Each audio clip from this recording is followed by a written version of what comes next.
How was it for you when you moved and you were in a new environment and the missings and meeting new people started? How did it work for Yeah, you? as I said, I had a friend here.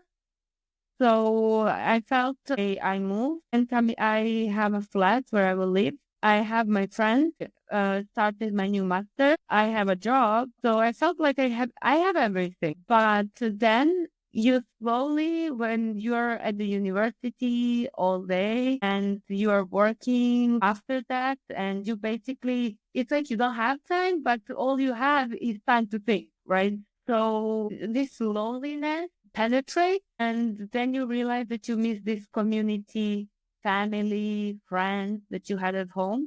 And then I kind of felt lonely and realized that, okay, I've been running all around a lot, moving, the visa, settling in the new environment. It was quite a lot.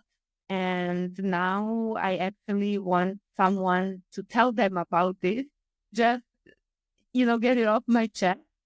But this community is in Serbia. And when you are away, of course, it's not the same. And with some people, especially when you are in Serbia, like when you grow up in one country and you have these friends all your life or some years, you are used to this kind of friendship that you have these friends from home and then they don't think about you leaving. And once you leave, then you lose some people. So then you don't know anymore who to talk to and how many friends you have left. And then, yeah, I guess when you settle and then you start reaching out to the people from your home country and just getting more into interested in their life, in what's happening in their life once you're gone. And they show the interest back. I think then you start building these friendships again and continuing with them. Yeah, it's some adjustment period, definitely, to get used to a new dynamic. I think the good thing is that nowadays, at least, there are many groups, on WhatsApp, for example. And I think this helps a lot because my friends from childhood, when I was there in Serbia, and I saw one of them, and then I said, okay, let's meet like all together so I can meet the other ones because yeah, I haven't seen you in months. And this friend told me, well, we also did not see each other since the last time you were here because, yeah, it's life. Things are just getting, yeah, busy. And sometimes of course, some of them, because we are this bigger group, some of them, because they're living closer, they see each other more often. But some of them, they don't see each other because they work in a different place. They are busy during the week. They are tired during the weekend. And yeah, sometimes it happens that they don't see each other for this whole period that I am not there. And then they have a good excuse to meet when I am there and they have to find the time. So Yeah. I think this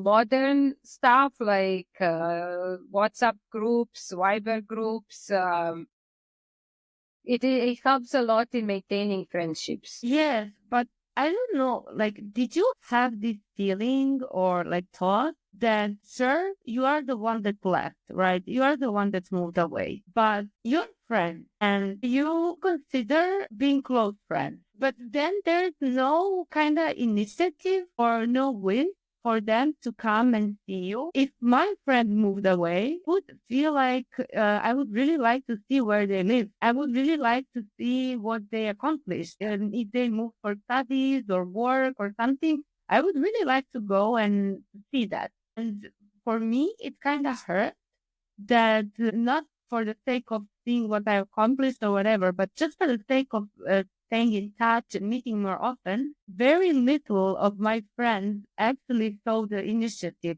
to come and visit. And that kind of hurt in this period. Well, this is one of the reasons why you're living abroad and they are not. First place, it's that we are all different and we have different ideas about things. I have a couple of friends and family members who are visiting regularly, but majority of them are not. Some of them will show interest, but it's going to be difficult for them to find time, to find whatever they're looking for to go somewhere. Some of them will not even show interest. And this doesn't mean that they don't care about you.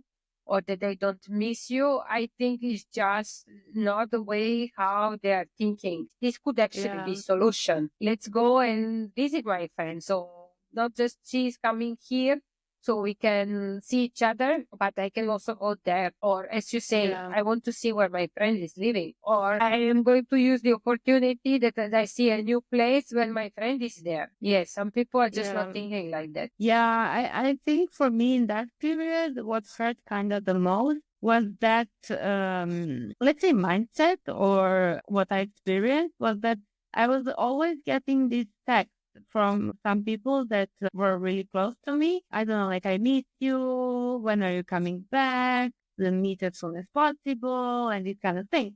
But let's meet as soon as possible is you come as soon as possible back to Serbia and then we meet. And then once I'm in Serbia, like, I usually don't go for such a long time because I mean, you always have things to study, you have work and this kind of stuff. And then it's like, yeah, when I'm in Serbia, yeah, let's meet whenever works for you and this kind of things. I appreciate them making time for me and being like, yeah, whatever works for you. But then this is a great initiative and this is a great excitement, but I exist even when I'm abroad. I don't know. It's just, I still cannot grasp that. But do you get the impression that sometimes, like when you go to Serbia, of course, your friends really want to meet you and they are going an extra mile to meet you than they would go to meet a friend who is in Serbia. As I said, Yes, because yes, some friends of mine, they don't even meet in the meantime. And they're really trying very hard when you are there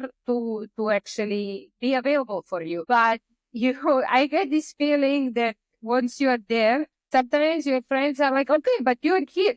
Now you're here. So you are just meeting people, right? And then it's like, yes, but this is your priority right now, that you meet people and that we see each other. As it's not like that. It's not just like that every time for me. For example, yeah, sometimes I go there, but I am doing home office.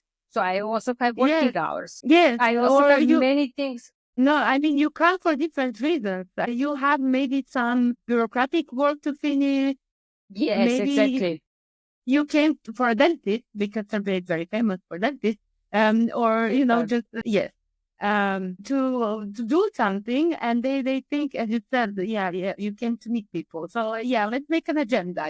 Yeah, but even if you just there to meet people, you're not the only person that I need to meet. I can like a long list of relatives, closer family members, friends, closer friends. It's just insane. Like sometimes people see you as being on holidays when you're there. And it's not like that because you have a long list of things that you want to do. Because yes, you sometimes have work, sometimes you have appointments, administration, yeah, checkups, whatever. Yeah. Yes, but I really think this is kind of in the beginning. This feeling that I described and what you said, that people expect that you are there to see them and that you can meet every day while you're there.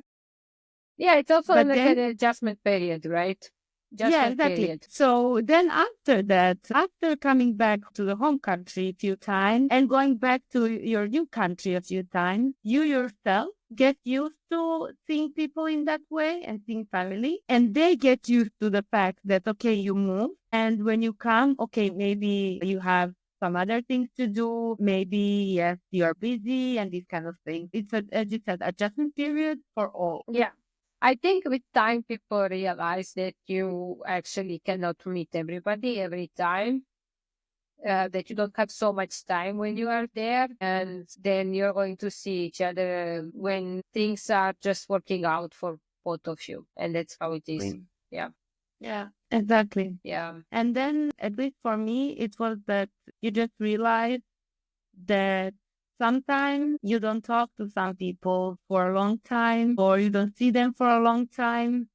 And of course, family members, but with family, it's different. Like some family members you see often, some not, some moved away, some you only see for birthdays and this kind of stuff. But with friends, it's a bit different, like the dynamic. And Mm. I think after a while, you realize that you don't have to talk every day, like you don't have to text every day, you don't have to meet every day. not every month. And when you meet, you're still friends. And yes, you go back to home country like me, and you meet again, you do something together, and it's not anymore like this talk. They ask you how it is for you in the new country, and you ask them how it's been for them. It gets a bit different, but I think everybody can like everybody adjusts slowly.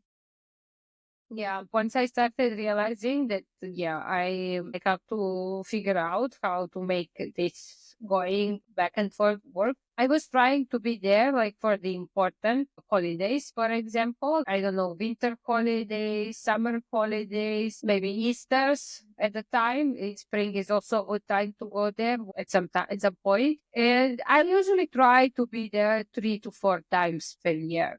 And also if there is something urgent or special happening, but I usually try to be there 3 to 4 times per year. It's not like always the same days every year. When I started living longer term in Austria, first thing that I did, I bought a car because from Austria it was possible to get to Serbia with car, and I was more flexible. I could just do a trip without planning it too much in advance, more spontaneously. Yeah, then psychologically it was easier. I felt like I am somehow closer once I had a car. Didn't I think I didn't use this too much, but like I had this feeling, okay, if I feel down over the weekend, of course, it's going to be a very exhausting weekend, but if I want to go there for like a long weekend, I can spend it in Serbia. And this I could not do without a car. And this was one of my strategies. Like, what would make me feel better? What do I need to do to make me feel better and like less psychologically far away from my family and friends? And as I said, I did not do this very often because, of course, it's quite exhausting and demanding. But just the fact that I could do that made me feel easier. And then, of course, I was trying to keep some healthy level of visiting my family and friends.